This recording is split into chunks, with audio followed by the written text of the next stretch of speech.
Labdien, dārgie draugi! Mani sauc Andis Kudors, un šis ir projekts Dāvida armija. Šodien runāsim par lūkšanu. Tā ir ļoti plaša tēma, ļoti plaša. Mēs tikai nedaudz pieskarsimies tai. Lūksim Dievu. Dievs Tēvs debesīs, māci mūs lūgt. Māci mūs lūgt, ka mēs lūdzam pēc Tavu prāta. Ka Tev patīk mūsu lūkšana. Dievs, māci mūs, garā vadi mūsu lūkšanu. Dievs, dod mūsu lūkšanas garu. Vadi mūsu svētajā garā, ka mēs lūdzam tā, kā Tev patīk, un ka mēs lūdzam pēc Tavu prātu, un tad Tu dod. Dievs, vadi šo raidījumu, ka mēs iemācāmies kaut vai nedaudz, bet kaut ko vairāk, lasot Tavu vārdu un iedziļinoties, kas ir lūkšana, ko Tu esi iecerējis. Lūdzam Kristus vārdā. Amen. Sāksim ar rakstiem. 9. psalms, 13. pants. Jo viņš atriebj asins darbus un piemin nelaimīgos. Viņš neaizmirst lūkšanas. Tātad Dievs aizmirst lūkšanas vai neaizmirst? Mums ir 100% apsolījums. Dievs neaizmirst lūkšanas. Ir vēl cita rakstvieta, kur teikts, ka traukā viņš sakrāja asaras. Manas asaras viņš saklāja traukā, tātad ir saskaitīts viss ir zināms. Dievs atcerās katru tavu lūkšanu, varbūt tu esi aizmirsis jau savus lūkšanas, bet Dievs nav aizmirsis. Viņš atcerās visas tavas lūkšanas. Varbūt tu esi jau aizmirsis savus lūkšanas, bet Dievs neko nav aizmirsis. Viņš atcerās katru tavu lūkšanu. Tas ir prātam neaptveram, jo te ir teikts, viņš neaizmirst lūkšanas. Tātad viņš atcerās. Man ir bijis tā, ka Dievs atbild uz manā lūkšanu kaut kāds sen, ko es esmu lūdzis. Pēc ilga laika vēl ir bijis tā, ka tad, kad atnāk atbildi, tad tikai es attopos, es taču par šo lūdzu. Un tad man ir tāds kauns, ka es pirms tam biju aizmirsis jau to, tātad es jau biju pametis novērtā to. Bet cik labi ir apzināties, ir vērtīgi pierakstīt arī, es ticu vērtīgi pierakstīt, par ko tu lūdzu, lai tu pēc tam redzētu skaidri, ka Dievs ir atbildējis. Ir tāda lieliska grāmatiņa, neliela Ole Hallesbys, ir sarakstījis Norvēģu kristietis, ir sarakstījis grāmatu par lūkšanu. Tā arī saucās par lūkšanu. Fantastiski laba grāmata. Tur ir aprakstīti vairāki principi. Es pirmoreiz lasīju, tur bija tāda atklājuma, man arī mulsinošas lietas it kā, bet ļoti iedvesmojošas. Un viens no principiem, ko Hallesbys izvirza, kad lūkšana tiks atbildēta un kas ir tāda rezultatīva lūkšana. Un šis princips ir bezpalīdzīgums. Bezpalīdzīgums. Tas ir tad, kad es zinu, ka man tiešām vajag. Un es pats nevaru. Tas ir īstais, vislabākais stāvoklis lūkšanai, kad es no sirds apzinos, es nevaru. Man lūkšana tad nav kaut kāds joks. Tā ir tāda patiesa vēršanās pie Dieva ar izpratni. Ja Dievs man neiedos, man nebūs. Un tas ir visplašākajā nozīmē, tu to vari ielikt savā situācijā. Visdažādākajās situācijās. Ja Dievs man neiedos, man nebūs. Tātad man ir jālūdz. Tātad lūkšana ir 100% nepieciešama. Tajos brīžos, kad man nav, kad man vajag. Ja es piekrītu raksturvietai un es tai piekrītu, es mācos tai no sirds piekrist, kur Jēzus saka, bez manis jūs nenieka nespējat darīt. Tātad nekā garīga un nenieka. Tad es saprotu, man ir jālūdz. Man ir jālūdz. Bezpalīdzīgums. Un Hallesbys tad salīdzina mazu bērnu, kurš tad ir māmiņas rokās. Viņš pilnīgi paļaujas, ka māmiņa viņu noturēs. Viņš vienlaiks ir pilnīgi bezpalīdzīgs. Viņš var tikai raudāt tad, kad viņš grib ēst. Viņš nevar neko noorganizēt. Viņš var tikai saukt palīgā māmiņu, lai tā viņam dod ēst. Vienlaiks viņš pilnīgi paļaujās. Ja? Bērns uz rokām, uz mammas vai uz tēta rokās atslābinās. Viņš zina, ka viņu nenometīs. Viņu tur, viņš paļaujas. Hallesbys par šo arī rakst, man tas arī ļoti patīk. Tā ir tāda paļāvība, ka Dievs rūpējas. Viņš dos. Marka evaņģēlijas 11. nodaļa 23 līdz 24. Jo patiesi es jums saku, ja kas šiem kalnam sacīs celies un meties jūrā un nešaubīsies savā sirdī, bet ticēs, ka notiks, ko viņš saka, tad viņam tas notiks. Tāpēc es jums saku, visu, ko jūs lūgdam lūgsiet, ticiet, ka jūs dabūsiet, tad tas jums notiks. Un tad Halesbijs labi apraksta, viņš saka, tad cilvēks sāk vajāt sev, viņam liekas, viņam tās ticības nav pietiekami. Un viņš ierobežo pats lūkšanas veiksmīgumu. Tātad viņš ierobežo to, ka Dievs atbildēs, jo viņš pats apkaro savu ticību, netīšām negribot. Un tā Halesbija ideja tāda, ja tev ir sinepa graudiņš, ja tu vērsies pie Jēzus, tātad tev ir pietiekami ticības. Citādi tu pie viņa nevērstos. Viņš šādi atbruņo Sātanu, kurš tad var apsūdzēt cilvēku, un tad cilvēks baidās un atkal nespēja noticēt, ka būs. Un viņš saka, nē, tev ir pietiekami jau. Tev nav nekas tur jāsaražo, baigā grandiozā ticība. Tev sinepa graudiņš ir. Ja tu tic, ka pie Jēzus jāvēršās, tātad tev ir pietiekami ticības. Jo tev vajag tikai lūgt, tev vajag tikai vērsties pie viņa, jo viņš pats grib atbildēt uz lūkšanu. Un arī, ko Halesbijs tādā negaidītā, manuprāt, veidā raksturvietu izmanto. Viņš saka, redziet, kur Jēzus saka, es stāvu duru priekšā un klaudzinu. Tas, kurš atvērs, es pie tā ienākšu, un mēs ar tēvu ņemsim mājasvietu pie viņa. Jā, tā tad būs mielasts. Un tad Halesbijs saka, redziet, ne jau jūs tagad panākat to, kā Dievs atbild jums. Viņš pats grib. Viņš klauvē. Jēzus klauvē pie tavām sirds durvīm. Viņš saka, laid man iekšā. Viņš vēlas. Arī Maikls Vels, sludinātājs, šo ir arī akcentējis, ja, ka Jēzus pats grib tev glābt tiešām. Tikai ļaujies. Rokturs durvīm ir tavā pusē. Dievs nav vardarbīgs. Tev jāielaiž iekšā. Un Halesbijs man tādā pārsteidzošā veidā, viņš šo raksturiet arī ar šo skaidro par lūkšanu. Viņš saka, necenties tagad saražot ticību tajā lūkšanā. Jo tad Sātans var nākt un mēģināt tev izsist no sliedēm un apsūdzēt, ka nav pietiekami un tā tālāk. Un tas, ko vajag, ir otrādi. Tātad tu atslābinies, tu saproti, ka tad, kad tu lūdz, tu vienkārši ļauj Jēzum ienākt un tevī darīt to, ko viņš jau tāpat grib darīt. Tu vienkārši dod viņam atļauju. Viņš ir tas, kurš tev mudina lūgt. Viņš ir radījis tev šo situāciju, ka tu vispār gribi viņu lūgt. Tas nozīmē arī problēmas, arī kaut kādas ciešanas, nepatikšanas, arī tas Dievs ir pieļāvis vai pat organizējis, inicijējis, ja? lai tu attaptos, lai tu lūgt, jo viņš grib nākt un darīt tevī. Un tā ir tāda lieliska, šī Halesbija pieeja man ļoti patīk, jo viņa ir Sātanu atbruņojoša. Viņa ir ticību vairojoša. Viņa vairo ticību evaņģēlijam. Un vēl viena lieta arī, ko es paņēmu tad no arī tādā pārsteidzošā veidā, man likās pārsteidzoši, kur Halesbijs lieto skaidrojumu par lūkšanu, ir Marijas un Jēzus sarunas piemērs. Skatīsimies Jāņa evaņģēlijā 2. nodaļā 1. līdz 7. pantu. 3. dienā bija kāzas Kānā Galilejā, un Jēzus māte bija tur, bet arī Jēzus un viņa mācekļi bija aicināti kāzās. Kad pietrūka vīna, Jēzus māte saka viņiem nav vīna. Jēzus saka tai, kas man ar tevi, sieva, manu stundu vēl nav nākusi. Viņa māte saka sulaiņiem, ko viņš jums teiks to darēt? Bet tur stāvēja 6 akmens ūdenstrauki pēc jūras šķīstīšanās paražas, un katrā no tiem sagāja 2 līdz 3 mēri. Jēzus saka viņiem, piepildēt traukus ar ūdeni, un tie tos piepildīja līdz malai. Tālāk mēs zinām, ka notika brīnums, ūdens tika pārvērsts vīnā. Jēzus to izdarīja. Bet kāda ir šī saruna? Ticu tā, ka tad, kad mēs redzam, ka cilvēki vēršas pie Jēzus un kā Jēzus reaģē uz viņiem, kā viņš viņiem atbild, ko viņš dara, ko viņš nedara, viņš mums caur to demonstrē Dievu tēvu. Jo Dievu neviens nav redzējis, tikai vienpiedzimušais dēls mums viņu rāda.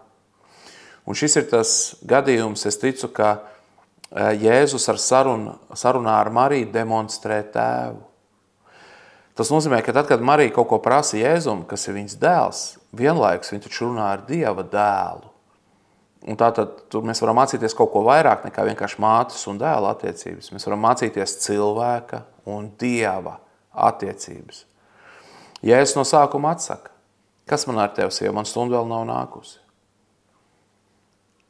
Un šķiet, ka Halesbijs vai kāds cits šo komentē ar domu, ka varbūt tur, ja es sajūtu kārdinājumu, viņam vajadzēja tā kā nospraust robežas un izdarīt pēc Dieva prāta, nevis vienkārši pēc cilvēka prāta. Bet te ir vieta interpretācijām. Katrā ziņā viņš atsaka vispirms. Un te sākās brīnumainā lieta. Marija paļaujas, ka Jēzus tomēr darīs. Jo viņa saka sulaiņiem, pēc tam, kad Jēzus viņai ir atteicis, viņa saka sulaiņiem, ko viņš jums teiks, to dariet. Tātad šī ir tā paļāvība, ka Dievs ir labs. Mēs mācāmies caur šo situāciju, ka Dievs ir labs, un viņš, pat ja tu sākumā saņem nē, tas nenozīmē, ka visu laiku būs nē. Pat ja Dievs neatbild uzreiz tev ar jā, tas nenozīmē, ka vēlāk nebūs jā. Ir paļāvība, ka viņš gan darīs. Un šo es esmu mācījies lūkšanā uzticēt Dievam risinājumu. Nekontrolēt Dievu. Mēs jau nevaram viņu nokontrolēt tā, tad ja es par katru cenu cīnīšos par to rezultātu, ko man vajag. Un skaidrs, ka es viņu vēlos, tad es to nelūgtu. Bet ja es cīnīšos par katru cenu un tā kā mēģināšu Dievam pierādīt bez mazliet, ka man to obligāti vajag, tad ir nemieris nāk līdzi. Miers iestājas tad, kad tu uztici risinājumu Dievam. Un lūkšanā tu nevis pieprasi to tavu vienu risinājumu, bet tu Dievam pasaka savu vajadzību. Un tad tu to atdod viņam un kaut kādā labā nozīmē aizmirsti. Nevis pilnībā aizmirsti, bet tātad tu atsakies no kontrolas pār Dieva atbildi. Tad, kad šādi Dievs garā mani vadījis un man ir izdevies šādi paļauties uz Dievu, tad ir notikuši brīnumi. Kad es uzticu, es necīnos par rezultātu. Es nevis vienkārši ticu par to, ka būs tas rezultāts, ko es gribu, bet es ticu, ka Dievs tagad ir paņēmis manu lūkšanu, manu problēmu, un viņš viņu tagad risinās tā, kā izlems par labu esam. Kad šādi ir bijis, Dievs ir atbildējis žēlastībā man. Es esmu saņēmis to, ko es esmu cerējis, un vēl vairāk. Un tas ir brīnumaini, bet tu nevari Dievu apmānīt. Tu nevari Dievu apmānīt, viņš zina, kas ir tavā sirdī. Tātad tā īsta paļaušanās lūkšanā ir tad, kad tu nekontrolē rezultātu. Bet tu uztici viņam un palaid vaļā un tici, ka Dievs obligāti risinās tagad un pa savam. Es to nemāku ar vārdiem izstāstīt. Es vienkārši esmu piedzīvojis šo vairāk kārt šādu, ka tā lūkšanas cīņa ir pirms šī. Lūkšanas cīņa ir, lai spētu pakļauties, ka Dievs risinās, kā viņš gribēs, un varbūt tur atbildi būs nē. Bet tad, kad šādi izdara, Dieva atbildi ir jā, vai būs varbūt kaut kāda izņēmuma, kad Dievs pateiks nē. Pāvils 3 reizes lūdz, lai viņam dzeloņi ņem no miesas, un viņš iegūst mieru. Viņam tātad neatrisina tā, kā viņš prasa, bet es ticu, ka viņš saņem mieru, jo viņš saņem Dieva atbildi. Tātad lūdz tik ilgi, kamēr tev ir miers, vai tev ir burtiski atbildi, tev tiek iedots tas, ko tu gribēji. Bet tā cīņa jau ir pirms atbildes. Parasti es gaidu uz Dievu, lai viņš uz mani runātu, piemēram, kaut ko, un tā ir man lūkšana, tad, kad es par kādu lietu konkrētu prasu, es zinu, ka mans novērojums ir tāds, Dievs man neatbild, kamēr es neesmu padevies lūkšanā, ka es pieņemšu jebkuru viņa atbildi. Un tad, kad es esmu padevies lūkšanā, ka es pieņemšu jebkuru viņa atbildi, tad Dievs atbild. Un tu nevari apmānīt, un tu vienkārši vari lūgt par šo, lai Dieva gars vada tevi lūkšanās. Es piedzīvos, ka Dieva gars pārtaisa manu lūkšanu. Viņa pārvēršās lūkšanas laikā tāda, ka es ticu, viņa patīk Dievam, un es lūdzu jau pēc viņa prāta, un tad viņš obligāti atbild. Es ticu pēc viņa prāta, tas nozīmē, ka es viņam ierādu Dievu vietu, kas tikai viņam arī pieder. Es viņu pagodinu ar to, ka es necenšos viņu nokontrolēt. Viņš zina, ka man vajag. Viņš zina, ka man vajag. Bet es ļauju viņam lemt, un tad lemt, kad viņš lems. Es nekontrolēju laiku, nedrīkst kontrolēt laiku. Stāstīja kristieši, kas bija Āfrikā sludinājuši, un tur bija kādi āfrikāņi, kur bija pie kaut kāda karaļa ķēniņa tur dzīvojuši. Un tad viņi zināja, ka ja viņi grib kādu atbildi no karaļa, viņiem ir jāgaida. Viņiem ir jānostājās pie tā viņa nama, kur viņš dzīvo, tur pie tā žoga vai kas tur ir pie viņa pils, un jāstāv un jāgaida. Un kad tas viņa ķēniņš tur izbrauc no mājas ārā, viņš redz no rīta, piemēram, kad tu tur stāvi. Tā, ka viņš brauks pēcpusdienā atpakaļ no savām darīšanām, karaliskajām darīšanām. Ja tu tur nestāvēsi, tad tu viņu būsi izaicinājis. Tu viņu būsi nevis pagodinājis, bet mēģinājis pazemot. Tu viņu nebūsi pagodinājis kā karali, tāpēc, ka viņš ir karaliskajās darīšanās. Un tu esi vienkārši cilvēks. Šis ir, ko afrikāņi stāstīja. Jo tie kristieši brīnījās, cik labi viņi saprot gaidīšanas principu lūkšanās. Tas ir viens no arī principiem. Mēs runājam par bezpalīdzīgumu, ticību, paļaušanos, un viens ir arī gaidīšana, jā, gaidīšanas princips. Un viņi teica, ka man ir obligāti jāgaida, kamēr karalis pievērsīsies man. Un ja es negaidīšu, kamēr viņš pievēršās, tad es viņu necienu. Lūk, tāpēc, ja tu gaidi, karalis ir redzējis, ka tu gaidi, viss gaidi līdz galam, kamēr viņš ar tevi runās un kamēr viņš atrisinās tavu lietu. Cik lielisks piemērs. Cik lielisks piemērs par to, ko nozīmē gaidīt uz Dievu. Mēs atceramies, vēl ir, tagad nelasīšu tās raksturvietas, bet Lūkas evaņģēlija 18. nodaļā teikts arī, ka nebūs pagurt lūkšanā, nebūs pagurt, tas nozīmē gaidīt, jā. Un tur ir tomēr viena panta nolasīšu 7. un Dievs, lai nedod tiesu saviem izredzētiem, kas dienu un nakti viņu piesauc. Kaut gan viņš vilcinās. Es jums saku, viņš viņu lietu izlems drīz, bet vai cilvēki dēls, ka tas nāks, atradīs ticību virs zemes. Tātad Dievs var vilcināties viņa kaut kādā garīgajā pedagoģijā. Un mums jābūt pazemīgiem.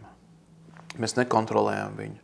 Ne par viņa atbildi, ne par laiku, kad viņš atbildēs. Un tomēr mēs turpinām lūgt, mēs gaidām, mēs paļaujamies. Tas ir vēl viens princips.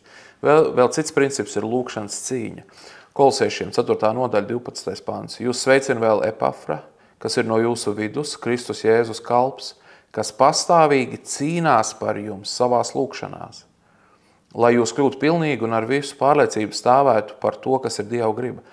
Es varu apliecināt, ka viņš daudz pūlas par jums un par tiem Laudikejā un Hierapolē. Par 3 vietām. Tātad cilvēks cīnās lūkšanā, ir lūkšanas cīņa. Cīnās par jums savās lūkšanās. Tas ir līdzīgi arī kā aizlūkšana. Ja? Šis ir ķēnišķīgu priesteru darbs.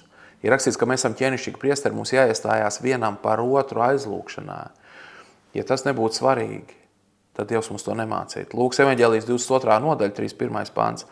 Sīman, redz, Sātanam ļoti iegribējies jūs sijāt kā kviešus, bet es esmu lūdzis par tevi, lai tavu ticību nemitētos. Un kad tu atgriezīsies, tad stiprini savus brāļus. Vai Jēzus darīja kaut ko, ko varēja nedarīt, ko nevajadzēja darīt? Vai Jēzus darīja kaut ko lieku uz zemes? Nevaru neko tādu iedomāties, pat pieļaut. Ticu, ka viss, ko Jēzus darīja, bija 100% nepieciešams. Un ja viņš to nedarīja, tad kaut kas netiktu izdarīts svarīgs. No šī es spriežu tā, ja Jēzus nelūgtu par Pēteru, mēs nezinām, vai viņš atgrieztos. Tur ir teikt, Sīman, redz, Sātanam ļoti iegribējis jūs siet kā kvieši, bet es esmu lūdzis par tevi. Tātad viņš Sātans gribēja to, bet es par tevi lūdzu, lai tavu ticību nemitētos. Tātad Pēterim vajadzēja, ka par viņu aizlūdz Jēzus, tātad mums te uz zemes vajag, ka mēs viens par otru aizlūdzam. Tātad tas ir nepieciešams. Jēzus mums demonstrēja Pēteru. Kas notiek ar Pēteru? Pēters nokrita, bet viņš cēlās atkal. Viņš atgriezās. Viņš nožēlo. Viņš nāca pie Jēzus, viss labi virzījās, viss labi beidzās. Bet par tur bija aizlūkšana. Nu tātad, ja Jēzus šo demonstrē, mēs esam Jēzus mācekļi, mēs mācāmies no viņa. Ja viņš tā, nu mēs tad arī. Ja viņš tā, mēs arī. Efeziešiem 6.18. Ar visām lūkšanām un lūgumiem lūdziet Dievu garājīgi brīdi. Tā pašā nolūkēsiet nomodā un pastāviet savās aizlūkšanās par visiem svētajiem. Arī par mani, lai man mute droši atvērtos runaju un es bez bailēm varētu sludināt evaņģēliju noslēpumu. Vai Pāvils aicina kaut ko, ko nevajag darīt? Pāvils tic pestīšanai ticībā. Es domāju, ja kāds arī nerunā par kaut ko liekām darbībām, tad noteikti tas ir Pāvils. Jo viņš saka, ne pēc darbiem, lai neviens nelielītos. Nu, lūk. Un viņš saka, lūdziet garājīgi brīdi, tālāk, pastāviet savās aizlūkšanās par visiem svētiem, arī par mani, lai viņš būtu drošs. Tātad Pāvilam vajadzēja aizlūkšanas, lai viņš droši sludinātu evaņģēliju, lai viņš pildītu to, ko viņam Dievs ir uzticējis. Nu, pildiet, tev ir uzticējis. Nu, nē, viņš saka, aizlūdziet par mani. Tātad iesaistieties, ja? Brāļu māsas aizlūdzam viens par otru, lūdziet par mani, lai Dievs man sargā. Lai Dievs man sargā, lūdziet par mani. Man ir mans saraksts, ko es galvā turu. Es viņus neesmu uzrakstījis cilvēku, par kuriem es aizlūdzu. cenšos katru dienu, varbūt kādu dienu izkrīt, noteikti kādu dienu izkrīt, bet principā ir kaut kāds saraksts. Viņš nav tāds ļoti akmenī iekalts, tur nāk klāt kādu vārdu, varbūt kādu ar laiku paiet tālāk, bet principā ir tādi, kuri, es zinu, ir ilgstošās grūtībās cilvēki garīgās. Par tiem es lūdzu, pa pazīstamiem. Vēl par citiem es lūdzu arī par saviem radiniekiem, par sievas radiniekiem, es lūdzu nosaucu viņus vārdos. Lai Dievs viņus glābi. Tātad es lūdzu gan par tiem, kas jau ir Kristū, kuri ir grūtībās, es lūdzu arī par tiem, kuru vēl nav. Es zinu, ka man vajag drusciņi saņemties vairāk, lai es lūgtu arī pateicības lūgšanas par tiem, kuri staigā ticībā. Arī tas ir būtiski. Pāvils tā dara. Tātad tā arī vajag. Un noslēgumā gribu nolasīt vēl vienu raksturiet Lūkas evaņģēlijā 2:36 līdz 38. Un tur bija pravieta Anna, Fanuēla meita no Ašera cilts. Tā bija ļoti veca un pēc savām meitas dienām viņu bija dzīvojusi 7 gadus ar savu vīru. Un tā bija atraitna ap 84 gadiem. Tā nešķīrās no tempļa, bet kalpoja Dievam dienām un naktīm ar gavēšanu un lūkšanu. Tā arī te pašā stundā piegāja un slavēja to kungu, par to runādam uz visiem, kas Jeruzalemē gaidīja uz pestīšanu. Lūk, sieviete, kas lūdz, viņa kalpo ar lūkšanu, ar gavēšanu vēl, jā, aizlūgt. Un šis ir ļoti nesautīgi, jo daudzi nezinās, ka tu par viņiem esi lūdzis.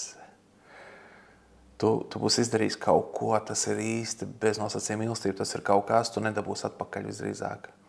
Sevišķi par tiem cilvēkiem, kas kaut kur tālāk ir, ja, un tu viņiem nepateiksi iespējams, bet tu lūgs par viņiem. Tu izdarīsi brīnišķīgi darbu, brīnumaini.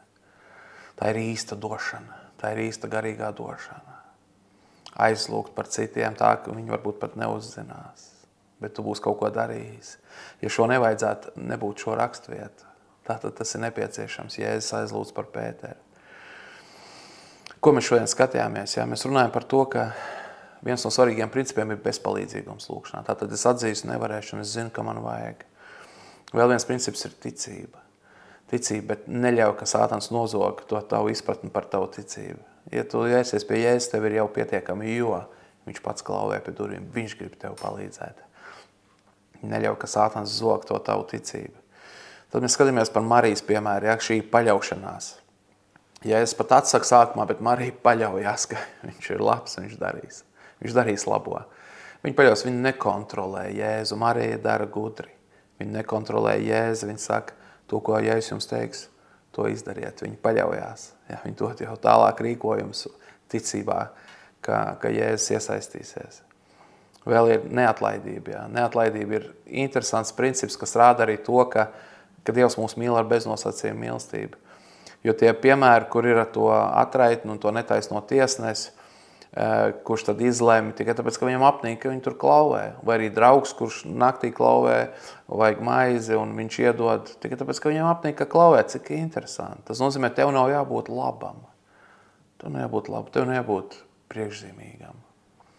Tev ir jāgrib saņemt palīdzību, tev jāatzīst savu nevarēšanu. Jāiet pie Dieva un jāpaļaujās, ka viņš dos. Un tu mācies, brāli, mās, nekontrolēt rezultātu, jo tad ir īstie rezultāti, tad ir Dieva iesaist. Jo tad Dievs ir pagodināts. Jo tad, kad tu nekontrolē, ko tu pēc tam pagodinās? Dievu pagodinās, jo tu nevarēji. Un Dievs izdarīja žēlstībā. Vēl ir lūkšanas cīņa, mēs aizlūdzam viens par otru, iestājāmies kā ķēnišķīgi priesteri, ja? Jēzus aizlūdz pa Pēteru, tātad to vajadzēja. Ja? Tas ir atsevišķi kalpošanas veids. Tas nav daudz, ko mēs šodien paspējām, bet brāļi māsas lūkšana ir svarīga. Mācamies lūgt. Lūksim Dievu. Dievs Tēvs debesīs. Dievs, paldies, ka tu māci mūs caur rakstiem un caur Jēzus piemēru, caur Marijas piemēru, caur Pēteru, caur citiem apustuļiem, caur Pāvilu, Dievs. Caur tām stāstiem, līdzībām, ko Jēzus stāstīja. Dievs, paldies, ka tu mūs māci. Dievs, māci mūs tālāk. Dievs, māci mani, ka es māku lūgt. Dod lūkšanas garu. Pārtais Dievs manu un brāļu māsu lūkšanas, lai tās ir tādas, kas tev patīk, jo uz tām tu atbildi noteikti. Tad, kad mēs lūdzam pēc tavu prāta, Dievs, bet vadi mūs tā, ka mēs lūdzam pēc tavu prāta. Dievs, dara brīnums Latvijā. Dievs, mēs aizlūdzam par Latviju. Dievs, glābi, tik maz te ir cilvēki, tik daudz ir novērsušies no Tevis un nemeklē Tevi. Dievs, glābi, apžēlojies, piedod viņiem. Piedod viņiem, Dievs, sauc viņus, klauvē pie durvīm, Dievs, lieto mūsu, lai glābjās cilvēki, Dievs. Izlaid garu pār visu Latviju, Dievs, lai notiek brīnumi, lai glābjās cilvēki. Lai atgriežās no grēkiem, lai Tevi izvēlās. Lieto mūsu. To lūdzam Kristus vārdā. Amen. Paldies, dārgie draugi. Mani sauc Andris Kudors. Šis ir projekts Dāvida armija. Mēs šodien runājam par lūkšanu. Tiekamies pēc nedēļas.